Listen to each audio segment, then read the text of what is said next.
Bonjour à toutes et à tous. Merci d'avoir oui, Bonjour.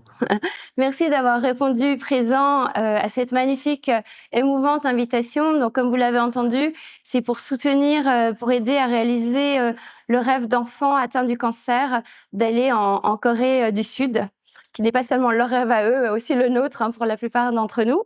Mais, c'est vraiment une jolie invitation et donc j'ai le grand plaisir de vous présenter Nicolas Godmet, avec qui je vais converser pendant 45 minutes. Ensuite, nous échangerons avec vous un quart d'heure. Puis, vous pourrez nous retrouver en dédicace à la librairie, au stand de la librairie juste derrière vous, du Phénix, pendant une demi-heure où on pourra échanger de façon un petit peu plus libre, personnelle. Alors, je vais vous présenter mon invité. Nicolas Godmet est écrivain. C'est aussi un très grand voyageur, surtout en Asie, donc ça nous intéresse tout particulièrement. Donc, son premier roman, La fin des idoles, a été couronné par le prix Jules Renard 2019. Ce n'est pas rien. Il a même été adapté en série audio.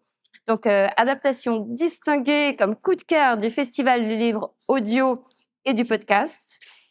Il a co-dirigé la collection Fidelio chez Plomb et la revue Flash publie ses nouvelles d'anticipation.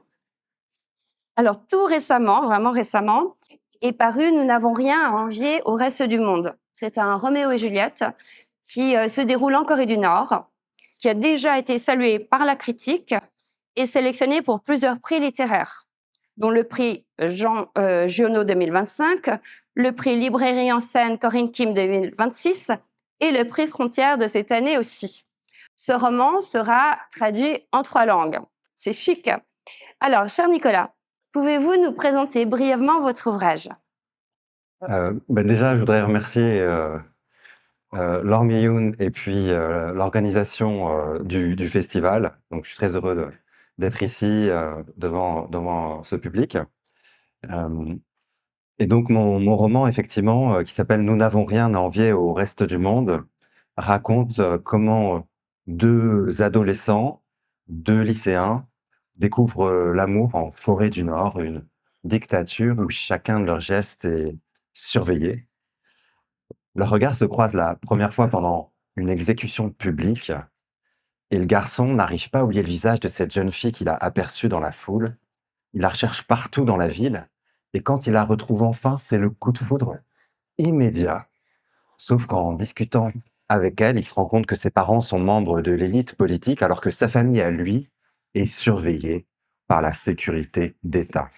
Donc c'est à la fois une passion amoureuse impossible, une fresque politique documentée, puisque j'ai eu la chance d'aller moi-même en Corée du Nord, et je suis allé aussi en Corée du Sud, bien sûr, pour comparer. C'est aussi l'adaptation d'un classique, hein, vous évoquiez Roméo et Juliette, donc c'est l'adaptation de la pièce de Shakespeare Roméo et Juliette, qu'on redécouvre. Et enfin, c'est une manière de découvrir la culture coréenne que vous connaissez sans doute déjà beaucoup par le Sud, c'est le K-pop Seoul Festival. Donc, vous connaissez cette culture sud-coréenne. Et en Corée du Nord, c'est la même culture, sauf que elle a été évidemment déformée par la dictature. Donc, c'est la même racine. Mais voilà, dans mon roman, je la montre telle qu'elle est vécue par des citoyens ordinaires, par des lycéens. Et on a tous été lycéens, on est tous tombés amoureux. Donc, c'est une façon de découvrir cette culture coréenne d'une manière très différente. Et voilà, donc j'ai présenté mon roman.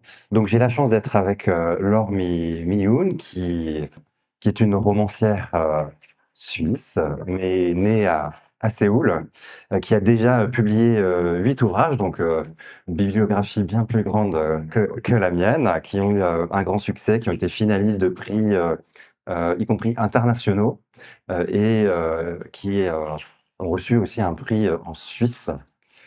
Et donc, Laure Mi-yoon a publié, entre autres, chez Okama, Made in Korea, dont on va parler dans quelques instants, et qui est le retour aux sources d'un adopté coréen. Il y en a beaucoup en France, et donc c'est un adopté coréen qui est diabétique et qui a été traduit d'ailleurs en coréen.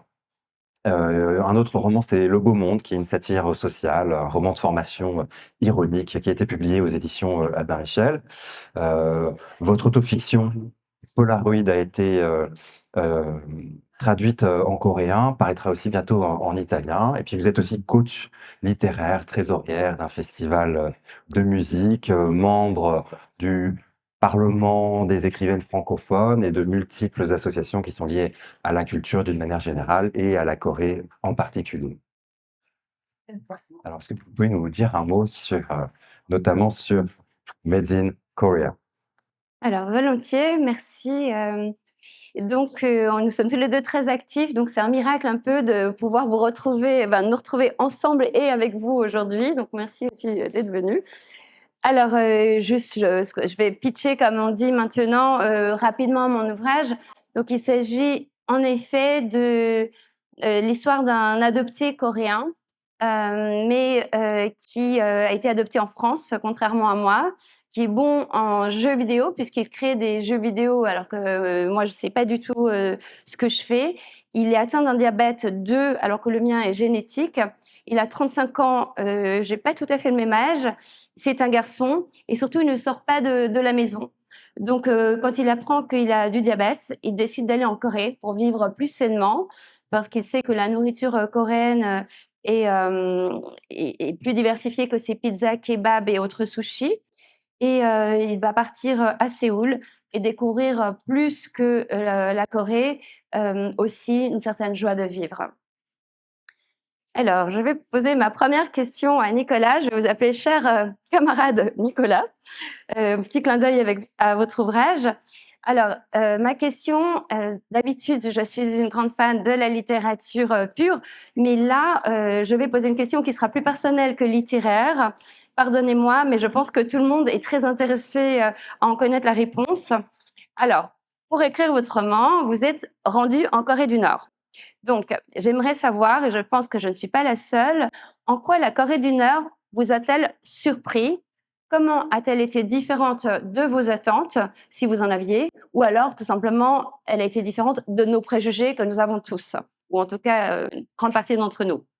La Corée du Nord, pour moi, était assez différente de l'image qui en est projetée à, à l'étranger, puisque on en entend beaucoup parler dans les médias, dans la presse, mais principalement par les frasques de la caste dirigeante, les envies ou les tests, les tirs de missiles qui effraient régulièrement le Sud ou, euh, ou le Japon notamment, les États-Unis. On a entendu parler aussi beaucoup de la Corée du Nord au moment des échanges entre le président Trump, lors de la première présidence Trump, et Kim Jong-un. Euh, et ça, c'est une Corée du Nord qui était finalement relativement différente de celle que j'ai découverte lors de mon voyage. Parce que on est dans le voyage, on est forcément plus immergé, et même si on nous montre ce qu'on a envie de nous montrer, hein, puisqu'on est accueilli par des guides qui sont membres même du parti, membres de l'élite, et qui nous guident depuis le petit déjeuner jusqu'au coucher. Donc on n'est jamais seul. On a d'ailleurs 2 guides, puisqu'ils se surveillent l'un et l'autre. Heu, mais quand même, en discutant avec eux, on apprend beaucoup plus sur, la vie quotidienne, les coutumes, les mœurs, et puis on visite un certain nombre de lieux. On va aussi dans d'autres villes que la capitale, Pyongyang, et donc c'est quelque chose quand même de très, qu'on peut pas percevoir, juste par l'analyse, des journalistes, occidentaux, qui restituent la Corée du Nord, à la fois par le truchement de l'agence de presse nord-coréenne et par leur propre vision.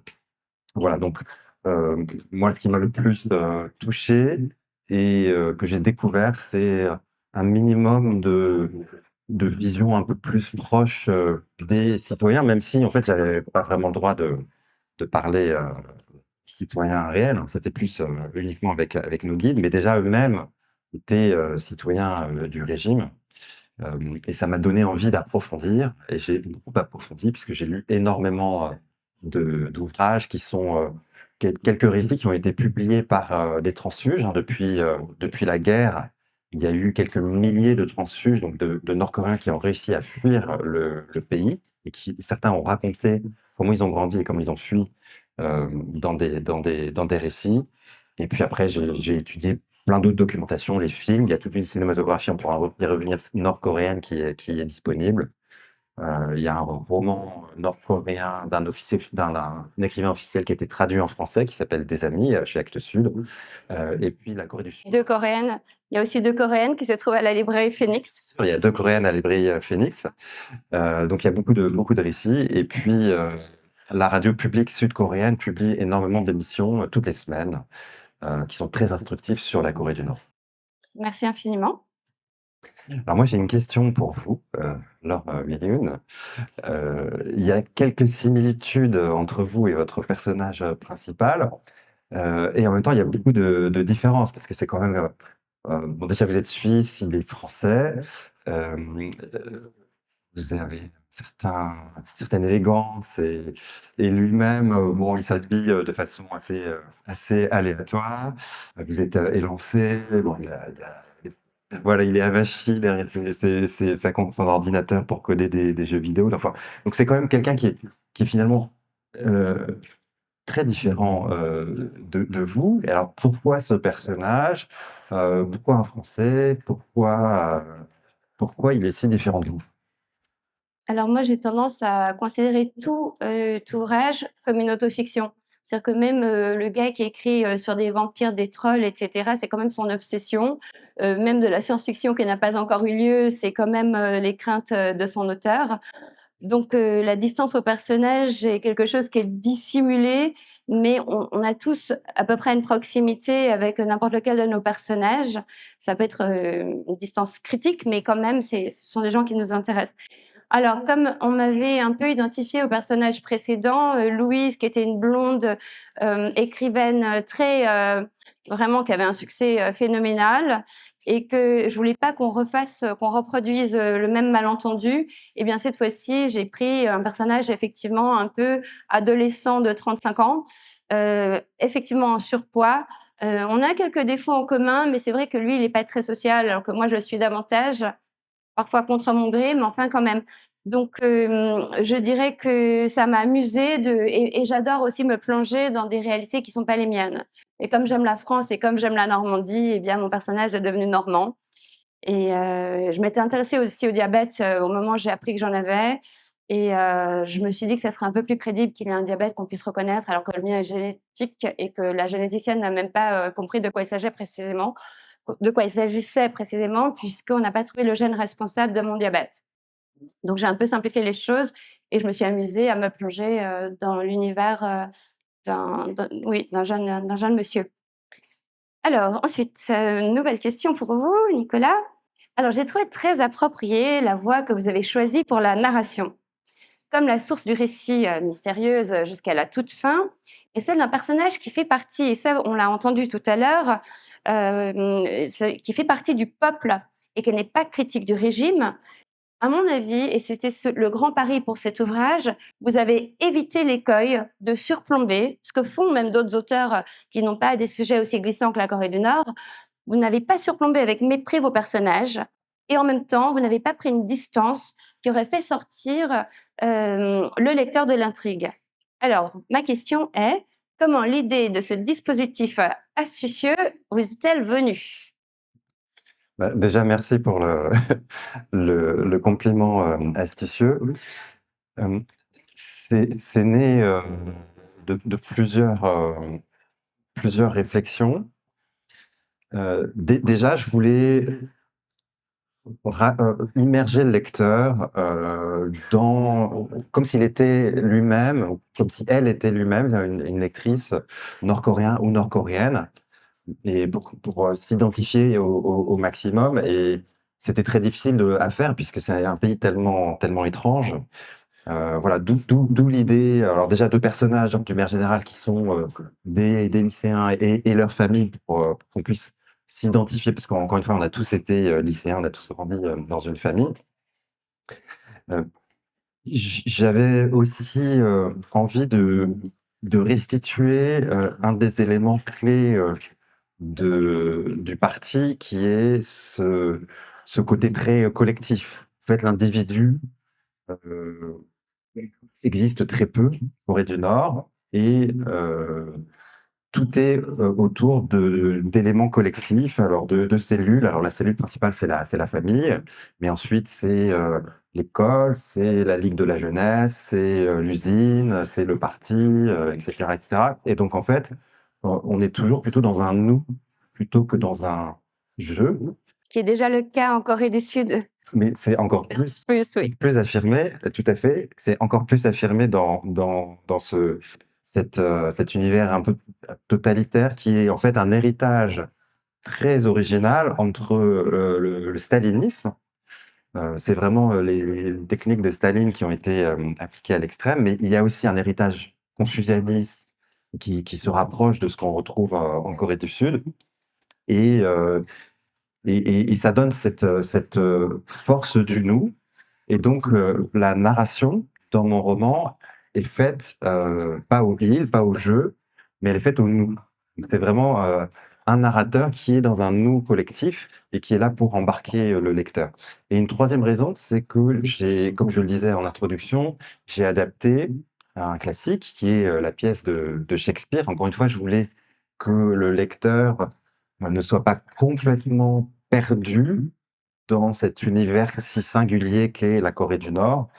Et donc, je me suis dit, bah, je vais essayer de prendre l'histoire la plus universelle possible, une histoire d'amour la plus universelle possible. Et en Occident, c'est Roméo et Juliette. Je me suis aussi inspiré d'une histoire d'amour très universelle en Asie, qui est celle de la tisserande et le bouvier, qui est fêté en Corée du Sud par des dizaines de millions de personnes, qui est aussi fêté en Chine ou au Japon pendant les festivals du mois d'août. Donc je me suis inspiré de ces deux histoires. Et dans l'histoire d'amour de Shakespeare, il y a une narration aussi. C'est pas qu'une pièce, mais il y a un chœur dans la pièce, un chœur qui commente l'histoire. Et je me suis demandé comment restituer ce chœur. Et cette idée d'avoir un narrateur ou nous était assez cohérente par rapport à ce chœur. Enfin, il y a une troisième raison, c'est qu'en Corée du Nord, le nous est très utilisé dans, par le parti et la façon dont le parti s'exprime. Et le parti s'exprime beaucoup sur des affiches, à la radio publique, à la télévision publique et dans des slogans. Et les slogans sont souvent à cette première personne du pluriel, le nous, dans les chansons également. Et donc chaque chapitre de mon roman, c'est un slogan qui est souvent au nous. Et le titre lui-même, Nous n'avons rien à envier au reste du monde, c'est un slogan nord-coréen, un slogan du parti, et c'est également une chanson, une très belle chanson que je vous invite à écouter, nord-coréenne, qu'on peut trouver sur les plateformes d'écoute. Merci. Alors moi, j'ai une autre question pour vous, Laure Mignoun, et qui traite également du procédé d'écriture. J'ai été très frappé dans votre roman par la structure des chapitres, et qui m'a rappelé une espèce de focale presque satellite, puisqu'on commence par un chapitre qui s'appelle Monde, et puis petit à petit, on a l'impression que le satellite descend, et ensuite ça s'appelle Asie, ensuite ça s'appelle Corée, ensuite ça s'appelle Séoul, ensuite ça s'appelle quartier, etc., etc. Et ça finit par organe. Et donc, je suis assez curieux de comment vous êtes venu l'idée de cette construction presque par un satellite qui zoome. Voilà. Très bien observé. Il s'agit en effet d'un zoom. Je crois que tout bon écrivain est soucieux de la structure. Vous-même, vous avez parlé de la pièce Roméo et Juliette qui vous a fourni un peu un cadre dans lequel insérer votre récit. Peut-être que j'aurais été architecte si je n'étais pas devenue romancière. J'ai une fascination pour la structure et en effet, je fais une sorte de zoom. Pourquoi? Eh bien, je passe de monde à l'organe, puisque l'organe clé pour le pancréas, pardon, pour le diabète, c'est un bon lapsus, c'est le pancréas. Donc vraiment, j'effectue ce zoom pour peu à peu se focaliser sur l'individu qui au départ est un peu perdu dans le monde. D'ailleurs, il n'a pas de prénom, hein, le pauvre. Je ne sais pas si vous alliez poser cette question plus loin, mais il n'a pas de prénom parce qu'il ne sait pas encore qui il est. Donc, qui il est, et c'est le pronom. Là aussi, on parle de pronom à nouveau, la troisième personne du singulier qui le désigne. Alors, c'est bien parce que vous avez un petit peu anticipé ma prochaine question, qui est, le thème, de l'amour. J'aimerais savoir pourquoi vous avez choisi ce thème comme prisme pour révéler l'impact du régime nord-coréen sur ses citoyens. Est-ce que ce sentiment se prête particulièrement bien à la révélation des facettes sombres d'une société, pas forcément la société nord-coréenne, mais de toute société?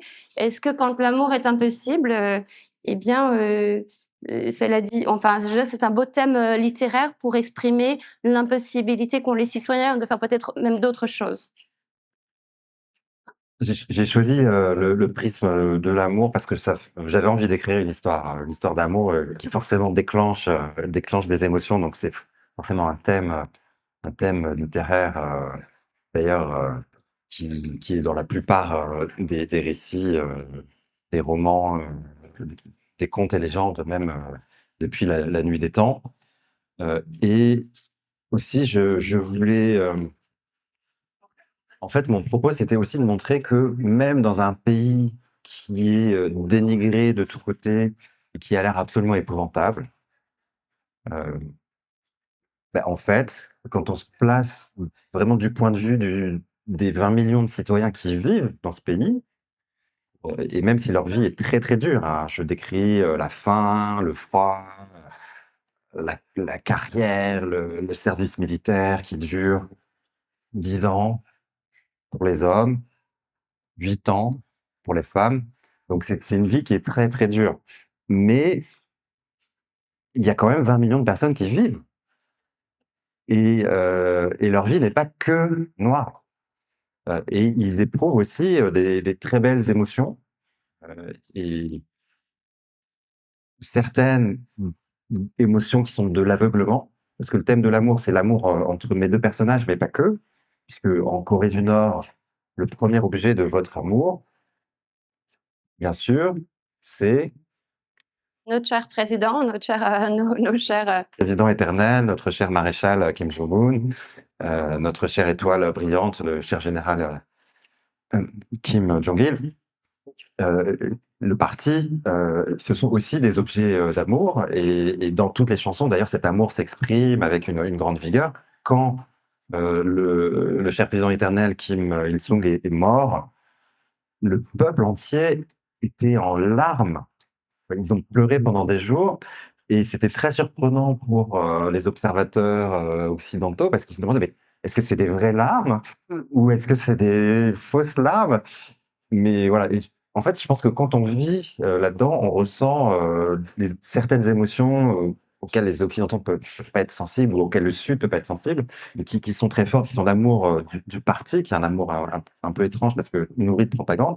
Mais on vit aussi l'amour, l'amour, de rencontre entre 2 personnes et heu et donc il y a des très belles choses qui se passent aussi, en Corée du Nord. Donc voilà, je voulais montrer que dans la noirceur d'un régime un peu épouvantable, de très belles, choses pouvaient se passer et d'ailleurs, c'est une des significations du titre, hein, qui est polysémique et évidemment un peu ironique. «Nous n'avons rien à envier au reste du monde». C'est ce que les Nord-Coréens se répètent à longueur de temps pour s'auto-persuader que leur pays est meilleur que les autres. C'est une très, très belle chanson, mais c'est aussi, quelque chose qui m'applique à mes 2 personnages qui, en fait, d'une certaine manière, même s'ils sont nord-coréens, même si leur vie est très dure, ils ont cette chance de vivre le plus bel amour qui soit et l'amour de Roméo et Juliette et même si c'est un amour tragique, en fait, ils n'ont vraiment rien à envier au reste du monde. Voilà, alors Laure Mignon, j'avais justement une question sur le il et le nom, parce que certains personnages sont nommés. Il y a Alix, Rivière, il y a Dave, il y a Tim. Heu, D'ailleurs, il y a plutôt c'est des personnages qui sont des personnages occidentaux qui sont nommés, donc Alix qui est médecin, à Paris, Dave qui est l'entraîneur de taekwondo et Tim qui est un ami, très étonnant parce qu'il est extrêmement amical, ce Tim, donc il est un Néerlandais, roux, qui devient presque, on se demande s'il est presque pas amoureux, du personnage, donc il y a quelque chose d'un peu étonnant, alors que finalement il y a assez peu de liaisons qui sont faites entre entre le personnage principal et des vrais Coréens, qui passent quand même un bon moment à Séoul. Donc, pourquoi ces relations finalement se font avec ce team et moins avec des Sud-Coréens? Alors, je viens de remarquer qu'un de mes personnages s'appelle Park et l'autre Rivière, donc je dois bien aimer la nature. C'est amusant. Mais oui, je crois que le bond aurait été trop grand entre sa chambre où il est vraiment isolé jusqu'à la société profonde coréenne. Donc, il fallait garder une étrangeté pour que le lecteur puisse découvrir la Corée avec de grands yeux étonnés. Et il fallait également que ça soit quand même pas trop facile. Il faudra plusieurs tomes peut-être, non, je pense pas que je vais en réécrire d'autres, pour que il arrive à apprivoiser sa culture d'origine, mais lui-même est français, il n'a pas grandi en Corée, donc c'était pas si facile déjà pour lui de bâtir un pont entre lui et un autre individu, c'est déjà quelque chose de merveilleux. Alors si en plus il arrivait à se lier avec toute la société coréenne, on m'aurait accusé de manquer de vraisemblance, je pense. Alors, ma prochaine question, vous y avez un peu répondu, hein. On ne saurait lire au premier degré votre texte. J'en veux pour preuve les titres de vos chapitres qui ne décrivent pas vraiment ce que les gens éprouvent dans les 2 sens du terme éprouver, hein, endurent et ressentent. Je vais vous lire des exemples, comme ça vous allez voir, de quoi je parle. Alors, tous unis vers un avenir radieux. Quand on sait qu'il y a une hiérarchie, hein, assez nette, c'est d'ailleurs un des problèmes du roman, eh bien, on voit que tous n'est pas tout à fait, comment dire, un terme mais qu'on peut utiliser dans ce cas-là. Élevons-nous par l'autocritique. Alors, c'est pas une société judéo-chrétienne, mais néanmoins, ils doivent se faire une sorte de confession hein, régulière, ce qui fait qu'ils mentent parce qu'ils doivent s'inventer des torts et aussi ils dénoncent les autres. Donc, ce sont pas enfin, ça a l'air des titres très positifs alors qu'ils sont ironiques. Célébrons l'étoile brillante, qui est un titre assez poétique en fait, mais il s'agit de notre cher général Kim Jong-il pour son anniversaire.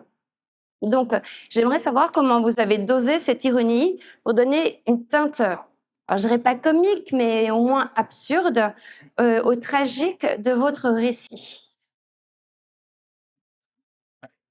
Alors effectivement, c'est une tragédie, dans un pays très, très difficile, où il y a beaucoup de souffrance, et donc j'avais besoin de contrebalancer ça par l'amour, on l'a évoqué tout à l'heure, donner une lumière, qu'il y ait des fleurs en fait qui puissent éclore, dans ce terrain vague très gris et effectivement, j'ai eu envie assez naturellement de mettre quelques petites touches, d'humour et donc ces titres, sont en fait, sont porteurs eux-mêmes d'ironie, puisque ce sont des slogans du parti, hein. Pour la plupart, ce sont des vrais slogans qu'on voit sur des très belles affiches, toutes en couleurs, qui sont souvent, dessinées avec un grand goût par le studio d'art de la capitale de Pyongyang, qui font des très, très belles, des très belles affiches. J'en ai ramené d'ailleurs de là-bas, qui sont aussi des belles cartes postales, vraiment, magnifiques.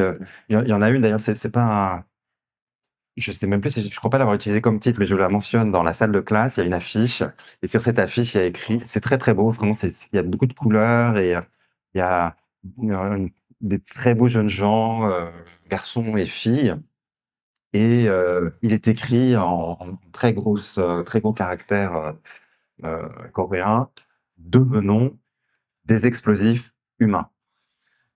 Voilà, ça c'est dans la salle de classe et ça c'est une vraie affiche que j'ai ramenée de de Corée du Nord. Et ces titres sont tellement enfin, portent en eux-mêmes une certaine ironie. J'ai finalement pas créé d'ironie avec ces titres puisque ce sont des vrais slogans. Et alors, vu de nous, c'est ironique, parce qu'on sait, que c'est complètement, absurde et que, comme souvent dans des régimes autoritaires, ce qui est prétendu par le régime est précisément l'inverse de la réalité, mais on le voit aussi avec Poutine, on le voit avec Trump, on le voit un peu partout, hein, c'est pas propre à la Corée du Nord. Donc ça, on le ressent quand on est occidental. Quand on est citoyen de Corée du Nord, c'est peut-être un peu plus difficile à ressentir. Et donc, on ne voit pas cette ironie. D'ailleurs, la narratrice qui parle au nous ne la ressent pas, ou alors elle joue elle-même. Mais par contre, ça crée, au-delà de l'ironie, un sentiment, je pense qui se développe, beaucoup dans le roman, qui est celui d'une dissonance cognitive permanente entre ce qu'on voit, enfin ce qui est clamé par le régime, par le parti, et ce qu'on ressent. Et donc, il est clamé que, on mange à sa faim et qu'on n'a absolument rien à envier, mais en fait, on a faim en permanence, on a froid en permanence. Il fait 5 degrés au lycée, donc les élèves sont en parka. Et donc il y a une dissonance permanente, à tel point que, Yoongi, qui est le lycéen, le héros, du roman, heu, s'invente une sorte de concept qu'il appelle la pensée inverse, et il peut en parler à personne, parce qu'il a peur d'être dénoncé, avec ce mécanisme d'autocritique et de critique, qui est mis en place par le parti, et donc sur lequel on pourrait revenir d'ailleurs. Mais du coup, Yoongi s'invente ce mécanisme de pensée inverse, c'est-à-dire quand il ressent quelque chose qui est complètement contradictoire, donc il pense quelque chose qui est contradictoire avec, la vérité proclamée par le régime, et beh, il essaye de penser l'inverse en même temps pour brouiller ses pensées et ne pas être en contradiction totale avec le régime, et il a même peur que ses pensées soient écoutées, donc voilà, et donc il est en permanence, dans une dissonance cognitive, et comme il n'a pas les concepts psychologiques pour parler de dissonance cognitive, bah, lui, il parle de pensée inverse. Alors Lor Mi-yoon, votre héros ou anti-héros, je ne sais pas, bah, qui est quand même transformé pendant son récit, au début, c'est probablement un anti-héros, et puis il grandit en fait au cours du récit. Ce qui m'a frappé, c'est que j'ai lu, à la fin du roman qu'il se sentait finalement plus français, que coréen. Alors est-ce que vous vous sentez plus suisse que coréenne? Est-ce que vous-même, heu, qui voyagez de temps en temps en Corée du Sud pour votre activité littéraire, est-ce que vous y voyagez aussi pour d'autres raisons? Est-ce que vous y retournez souvent? Et quelle est votre identité finalement, Lor Mi? Alors, c'est une question très complexe. Ça fait, 50 ans que je sais que je suis, coréenne, donc j'ai dû vivre avec, la Corée, et ce qui est amusant, c'est pour ça que mon roman s'appelle Made in Korea, parce qu'au départ, quand j'étais petite, Made in Korea, ça voulait dire un peu cheap, hein, heu, comment dire? Quelque chose qui a été, confectionné, sans grand soin, bon marché, et maintenant Made in Korea, c'est la Hallyu, c'est hyper cool, donc j'ai un peu évolué avec la Corée, ou du moins la perception qu'on a de la Corée. Alors, ça fait à peu près, oui, j'ai dû y aller depuis 30 ans, une dizaine de fois. Je dois dire que c'est très différent d'y aller en tant que touriste ou si on doit y travailler, parce que alors là, il faut être à l'heure dans le bon building, trouver l'adresse. J Par rapport à la Corée, c'est vraiment un rapport qui évolue. Je dois dire que je suis plus, attristée quand, quelqu'un est sévère avec, la Corée qu'avec la Suisse.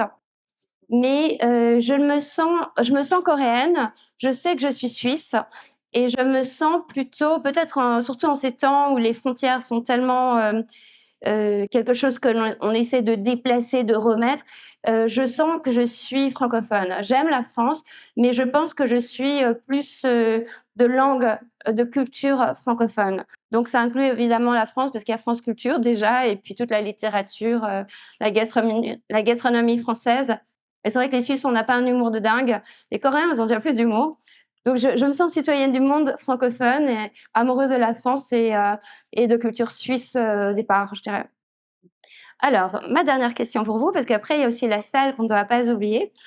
Alors, c'est à vos lecteurs de se faire leur propre opinion sur votre texte, puisque les critiques du régime n'apparaissent qu'en extrême fin du texte, hein. Je ne vais pas, divulgacher, mais il y a un petit déplacement. Alors j'aimerais savoir si vous avez une grande foi dans la capacité d'analyse du lecteur ou de la lectrice, si vous en tenez compte quand vous écrivez, si vous croyez que vous n'avez pas besoin d'être trop explicite. Vous pouvez laisser une certaine tension, un mystère dans vos textes et que vous allez quand même être compris. Parce qu'il y a des auteurs qui mâchent tout le boulot, qui donnent quelque chose, qui prennent par la main les lecteurs. C'est pas ce que vous avez fait. Donc je me demandais si vous avez cette foi assez admirable dans le lecteur, la lectrice évidemment. Alors oui, oui, j'ai foi, en la lectrice ou le lecteur et même, en différentes catégories, de lectorat parce que, j'essaye, dans tous mes textes, donc c'était le cas aussi de mon précédent roman, d'avoir différents niveaux de lecture, heu et et là, bah, j'ai des lycéens qui lisent ce roman, qui ont 16 ans et qui viennent surtout parce qu'ils sont attirés par l'univers coréen, et certains qui parlent, de Crash Landing on You, qui est une série, que vous connaissez, sur Netflix, qui raconte une forme de Roméo et Juliette aussi qui se déroule en partie, en Corée du Nord. Donc j'ai ce lectorat un peu jeune, donc il y a un niveau de lecture, relativement simple, ils ont aucune difficulté de lecture et puis, j'ai des, exégètes, un peu plus,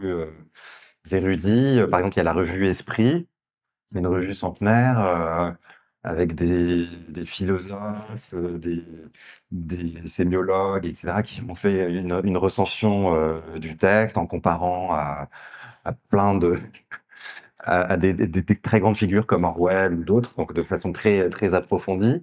Et donc effectivement dans ce texte-là et comme dans mon précédent roman, j'ai essayé de mettre différents niveaux de lecture, ce qui fait qu'on peut le relire et qu'on peut s'approprier. Mais pour moi, dans un roman, il faut pas donner, de leçons. C'est c'est vraiment, pour moi presque une faute, dans un roman ou dans un film ou autre et laisser le lecteur s'approprier et penser, ou ressentir, ce qu'il veut à partir du texte, puisque finalement la vie est telle. Donc chacun on se fait notre propre opinion à partir de tout ce qu'on reçoit et donc je voulais que ce soit la même chose pour le roman. Il s'engage davantage dans le texte quand il a du travail, en effet. Voilà, alors moi j'avais une question sur le titre, mais vous y avez répondu. J'ai, donc j'ai une autre question qui est plus de l'ordre de l'anecdote, heu, puisque il y a beaucoup de scènes, très culinaires dans ce roman qui donnent, pour certaines envie, de goûter. Donc il y a quelque chose d'un peu gourmand, dans le roman. Et il y a aussi des scènes, beaucoup sur, l'alcool, puisque un grand passe-temps en Corée du Sud, c'est de boire. D'ailleurs le soju est moins cher que le café Ah oui, complètement, que le matcha latte, oui.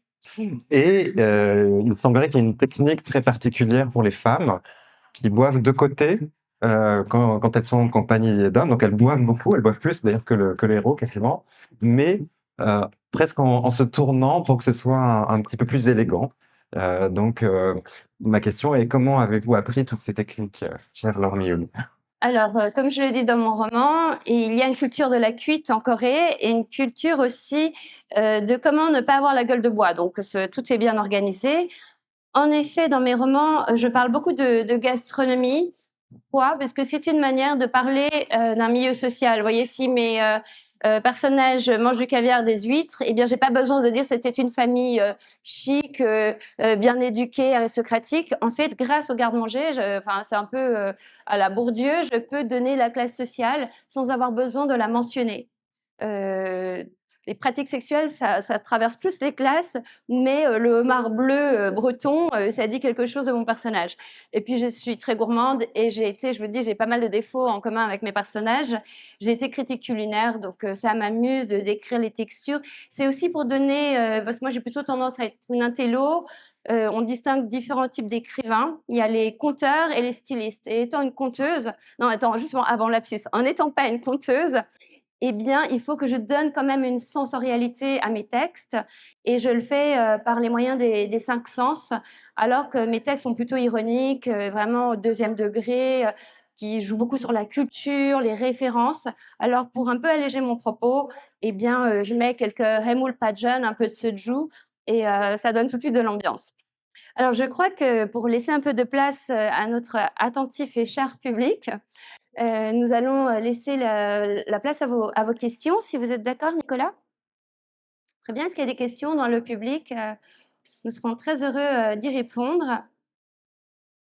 Ne soyez pas timide, après vous regrettez parce que moi je suis tout le temps timide, alors je peux venir jusqu'à vous Jean-Yves, mais pas beaucoup plus loin avec ce micro. Voilà. Merci Laure pour votre échange tout à fait intéressant parce que je pense que vous avez des expériences assez différentes. Je m'adresse plutôt à Nicolas parce que j'ai eu l'occasion de bavarder fréquemment avec Laure. Nicolas, je ne suis jamais allé en Corée du Nord. En revanche, je connais un peu la Corée du Sud. On va y aller de 1987. Et par ailleurs, j'ai un ami qui est aussi un correspondant de Londres.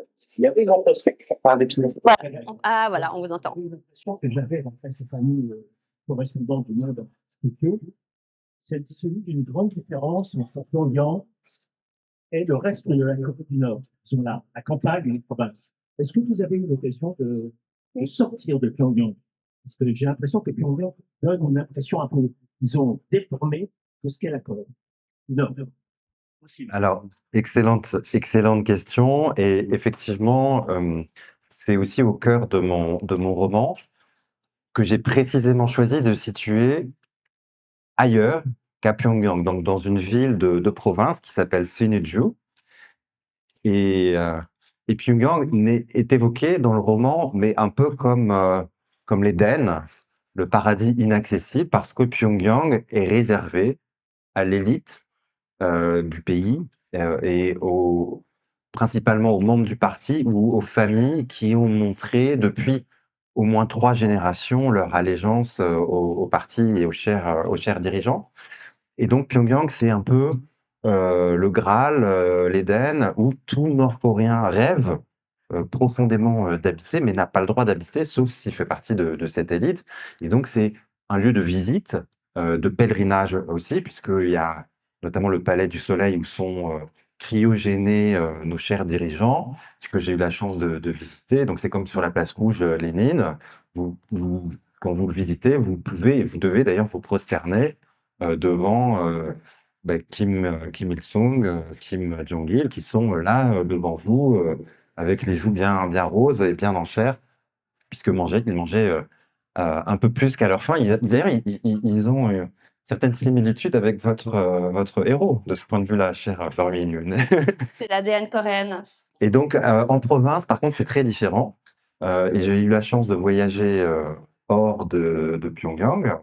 On est allé notamment à une très très belle ville qui s'appelle Kaesong, mais qui clairement est une ville de province, donc il n'y a pas du tout de gratte-ciel. Les gens vivent beaucoup plus chichement, il y a très peu de voitures, et même sur la route qui relie Pyongyang à Kaesong, euh, qui est censée être une autoroute, en fait il y a une voiture. Cette voiture, c'est la nôtre. Et puis sur le côté, vous avez quelques vélos qui passent, et puis vous avez des marcheurs.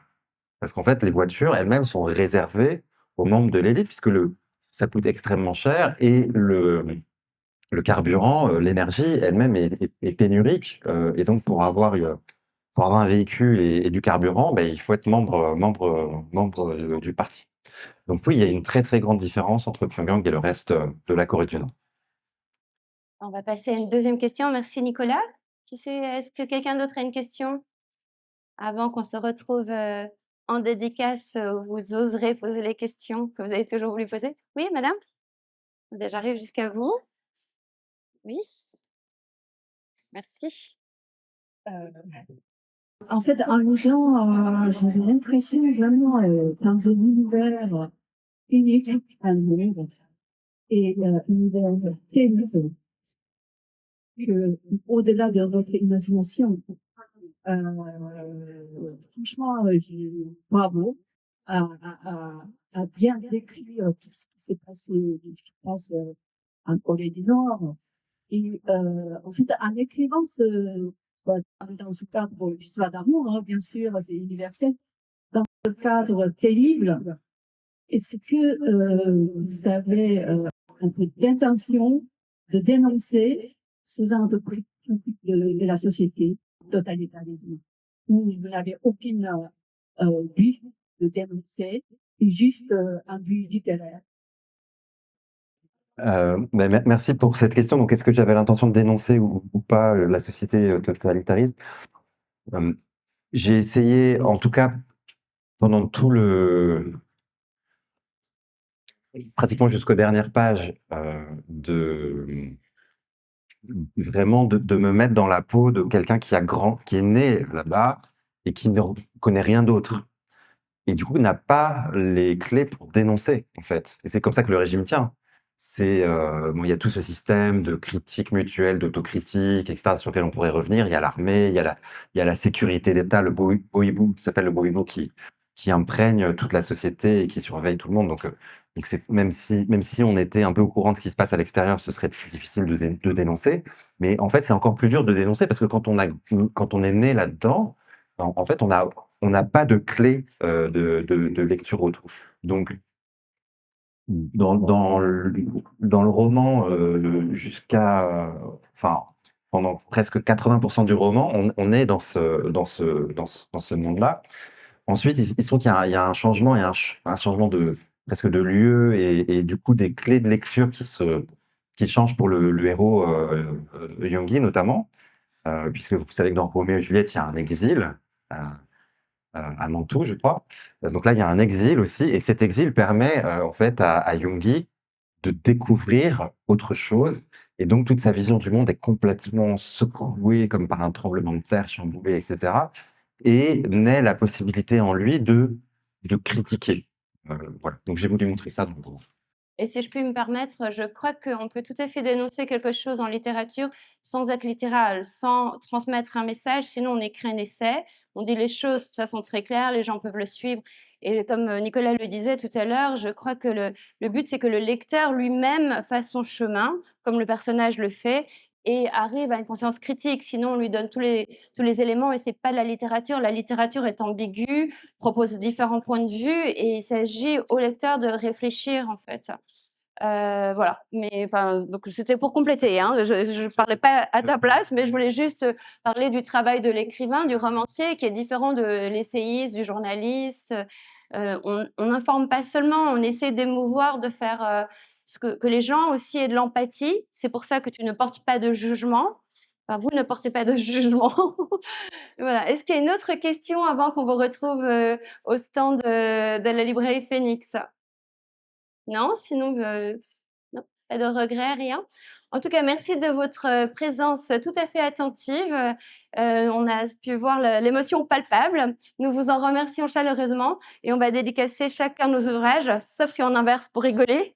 Et voilà, on pourra échanger peu à peu ensemble. Merci beaucoup d'être venu et merci à Anne Blossom pour cette émouvante invitation. Je serais ravi de dédicacer Made in Korea par Laure Mélu.